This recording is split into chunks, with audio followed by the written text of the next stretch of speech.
באולפן חבר הכנסת בנימין נתניהו וכתבנו לענייני משטרה, אורי כהן אהרונוב. ערב טוב לכם רבותיי, בבקשה. ערב טוב. ערב טוב חבר הכנסת נתניהו. אתה הבאת מעט מהסגנון האמריקאי לפוליטיקה הישראלית, לכן אולי נשאל אותך שאלה ראשונה, האם היו לך קשרים אינטימיים עם אישה אחרת? היה דבר כזה, זה הסתיים לפני כמה חודשים. מה שיש פה זה דבר אישי, ביני, אם יש לי חוב, ויש לי חוב בעניין הזה, זה לאשתי, למשפחתי ולאף אחד אחר, עם כל הכבוד. זה אישי וזה יישאר אישי.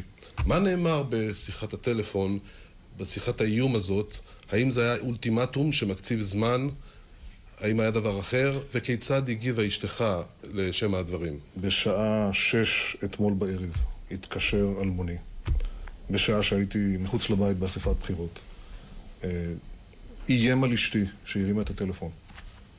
שאם לא אפרוש מהמרוץ לראשות הליכוד, יפורסם עליי אותו חומר. כיצד הגיבה אשתך לפני שנעבור ליעקב? אני משאיר את הדברים הללו, זה דבר אישי וזה יישאר אישי. ואני חושב שמה שיש כאן זה תופעה קצת יותר חמורה וקצת יותר קשה. להגיד לך שאנחנו לא בתקופת מצוקה, תקופת מצוקה בוודאי באופן אישי, כולנו. חבר הכנסת נתניהו, אתה אמרת בראשית הדברים שהיו דברים בגו, הודית בכך, אמרת זאת. האם אתה סבור שהחיים הפרטיים האישיים של מועמדי הליכוד, של כל מועמדי הליכוד לפריימריס, הם מעניינם של המתפקדים לליכוד? אני מעולם לא סברתי כך. אני חושב שבכלל בדמוקרטיות מבינים שיש חיים אישיים, חיים פרטיים, והרבה פעמים בעיות בהרבה משפחות, אבל זה חיים פרטיים.